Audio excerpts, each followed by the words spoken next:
empty your mind. Be formless, shapeless, like water.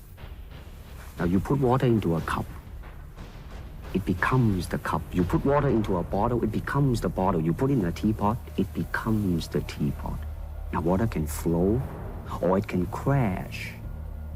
Be water, my friend.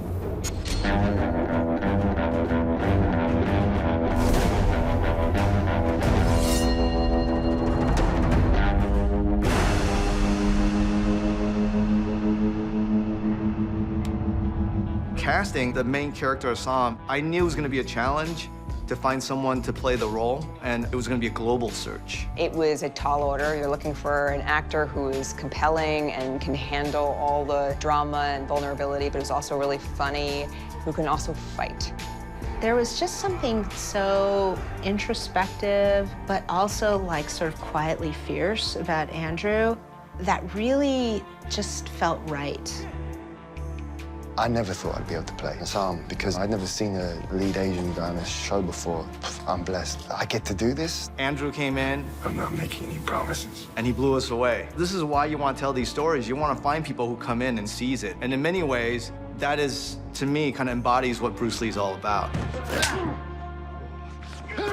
Casting the show, we looked all over the world, and we found Koji in England, we found Jason in Hong Kong, we found Joe in Indonesia, we found Diane in LA, we found Olivia in Canada, and we have Hoon Lee, who played Job on Banshee. My goal with this show was to have an interweaving story for 11 or 12 characters, but it felt really important to me to include both the police force and the mayor and the executive branch.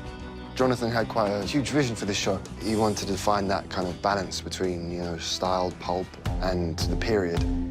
This show exists in its own universe. We did a few things to just really make sure that there was a signature look and feel to the show so it couldn't be mistaken for a historical docudrama, which is why you see Tong members wearing Armani suits. The wardrobe is really interesting on this show because on one hand, you don't want people looking like they just walked out of 2019, but at the same time, you want it to have that contemporary feel.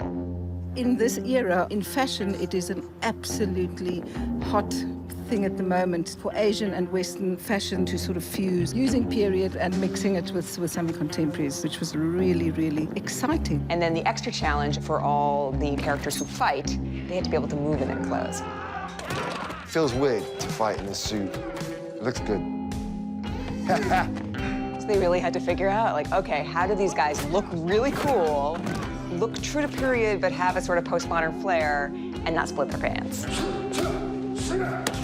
The wardrobe is highly fashionable. There's huge trains, there's corsets and jewelry. They've been incredibly open and willing and eager to discuss the aspects of character that would inform costume. Every piece has a story. What colors Mai Ling would wear, what sleeve shapes. It gives you a kind of deportment that we don't have in modern life. You know, they'd walk in a certain way. They'd wear the gloves, the hats, the stick. And then suddenly you see them walking around on the set. That's when it started to feel really real. We knew that we wanted this world to be very tactile, and so that meant that we would have to build.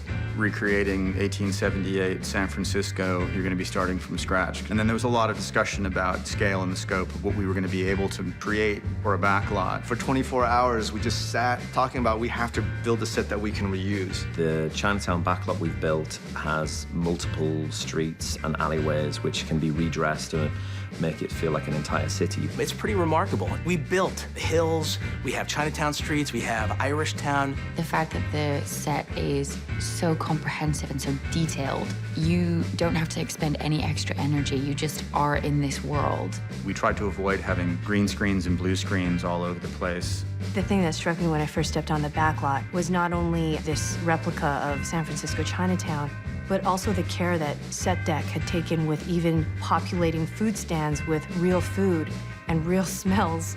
They make use of a lot of the historic buildings in Cape Town as well. We shot at City Hall. The photographs I've seen of San Francisco 140 years ago, pretty accurate. The opening scene of the pilot, it's Assam walking off the boat in blackness, and we kind of knew that that shot was key. You see the door open and you see America. And this is an American story, and we are experiencing what it feels like for our hero coming into this world.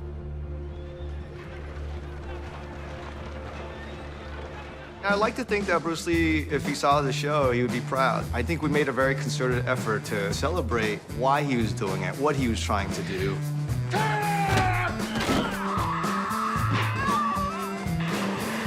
There's just so much care and love in this work. It's pretty mind-blowing, and I'm just grateful to be here. It's an action series, but with heart, with a message, style, and substance. You've got fantastic storyline, you've got a great narrative, you've got huge characters.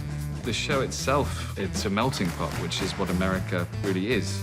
The history of this show being an idea that Bruce Lee created, it's such an honor and a privilege. I mean, just don't tell the little kid I was that my name is coming right after Bruce Lee's name on a TV show, because I just don't think I ever would have believed that's possible. Bruce Lee, I'm eternally grateful to that man, because I'm somehow here right now because of him. To take my father's idea, give it life, give it a voice, adding to his legacy, to be able to correct some Hollywood wrongs, to cast an Asian cast that is so talented. It's an amazing moment. I always learn something, and that is to be always yourself and to express yourself, to have faith in yourself. Do not go out and look for a successful personality and duplicate him.